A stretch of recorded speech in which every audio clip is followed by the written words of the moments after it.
And watch my timing. I have good timing here. Slip it off, grab it, put it in the hole, and no soil broke off of this guy.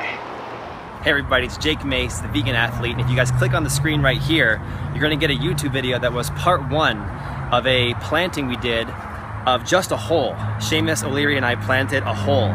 We've been watering that hole with soil in it as if there was a plant planted there because we were priming the ground for a tree we wanted to plant now. So this is part 2 of the video, and we're gonna plant a Barbados cherry or an acerola hedge in that hole. So here's what we got.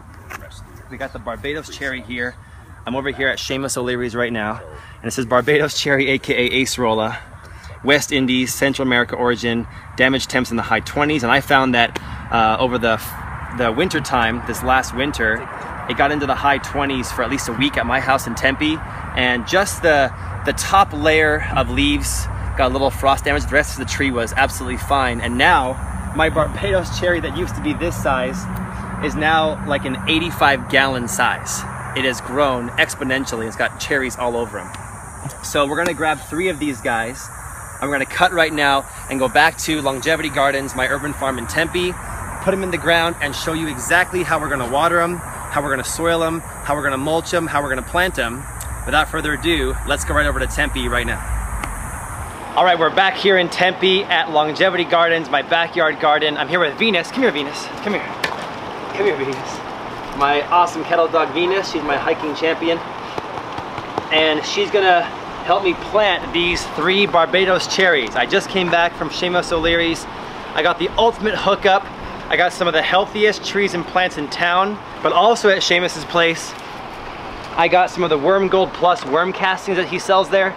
I also got some of the Seamus mix soil, and this is the mix that's gonna allow us to have lava sand, lava rock, and composted mulch. It's gonna give drainage, nutrients, but also allow moisture to be retained in the root systems of these Barbados cherry trees. I got some of the Jay's active compost, the Jay's mix, and Jay's soil is a locally made soil here that you can buy at Seamus's. And Jay's mix is important because it's made in Phoenix, and so it's fresh and living and alive. And Jay is like a student of soil science, and he really helps to make a very well balanced soil for trees and one for gardens that's full of mycelium and microbes. So I recommend going to Facebook and friending or hitting like button on the Phoenix Fruit Growers Facebook page, and that's the one that Jay runs, and you'll learn a lot about gardening, especially in the Phoenix area. And then get yourself over to Seamus's place and get some of Jay's soil. So we're gonna add a little bit of Seamus mix, a little bit of Jay's compost, a little bit of worm castings, and a little bit of this sandy mix that I already made up before from a different tree that I had planted before in a pot. So a very sandy mix. And we're gonna add it all together with some native soil and make a perfect soil blend for these Barbados cherry trees, or bushes, whatever you wanna call them. Acerola. We have 3 of them. I'm trying to prohibit people from walking through this area of my yard. And so we're gonna plant these 3 guys here, and then I'm gonna trim them like they're a bush, like they're a hedge. And I've got 1 bubbler right here. So this 1 bubbler is gonna be the water source for these Barbados cherry trees. And I dug a little bit of a trench like this, you guys can see, so that hopefully the water will bubble here. The berm will block the water from leaving this area, and the water will flow down this trench, and down this trench, and then I'll fill the trenches in with mulch, and that way they stay spongy and alive. These 2 holes I've already filled up with the perfect mix of these soils, and I left 1 hole over here open so you guys can see what I do. So check it out. I take some of the Seamus mix and I pour that in the hole. Then in this pot right here, I have some composted mulch combined with sand, combined with native soil. So this is 1/3 native soil, 1/3 sand, 1/3 composted mulch, which is kind of similar to the Seamus mix, but I had this just laying around the house, so I figured I would use it with these Barbados cherry trees. So we're gonna add some of this into the hole.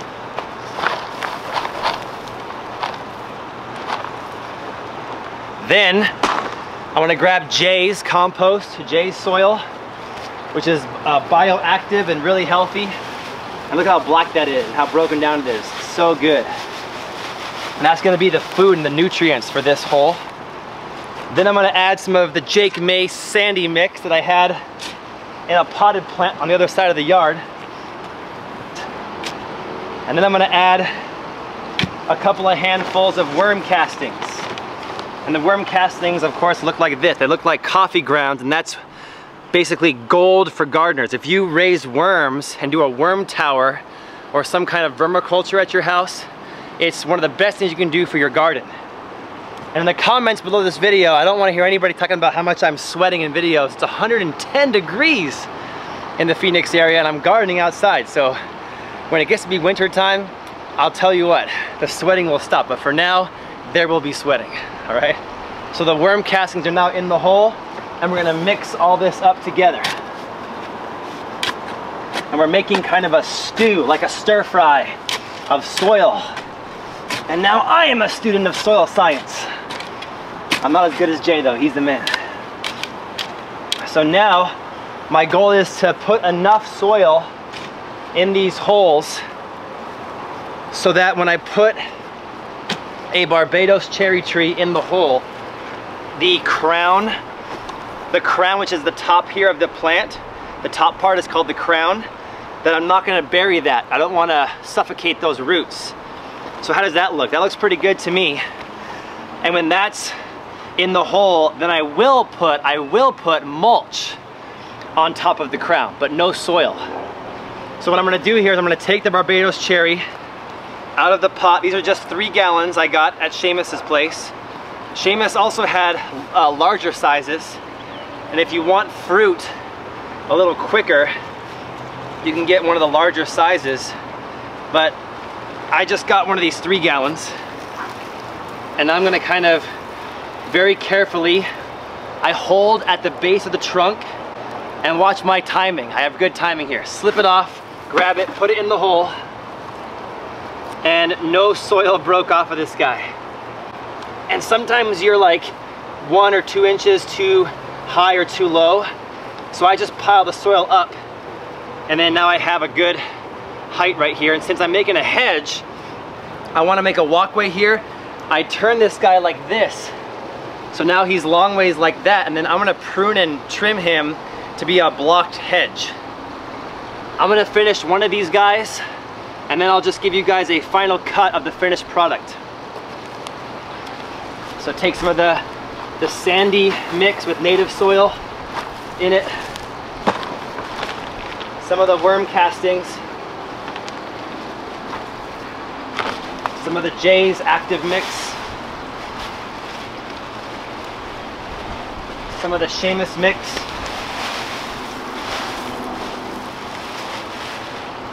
and some of the Jake Mace Sandy Special. Okay, I'm gonna finish up all 3 of these guys, and I'll cut back to you guys in 2 minutes when I'm all done and when the soil is up as high as the crown. All right guys, so Venus did a good job planting all these Barbados cherries from Seamus's place. And if you guys want to get on Seamus O'Leary's good side, bring the pots back to him and recycle. You're not going to use them, so bring them back to Seamus. He'll use them again, be good for the earth, and they'll get you on his good side. So now I've got them all like this.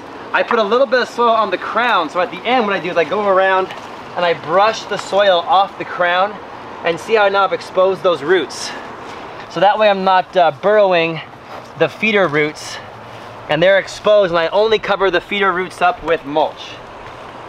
So brush the roots off, make sure that you're not suffocating the tree, and perfect. Now the rest of this hole will be a spongy mess of mulch. And I happened to be driving home a couple days ago, and in one of the monsoons, all these pine needles dropped off some of the trees in my neighborhood, and they had them in a big pile, so I stole them. I hope they don't mind.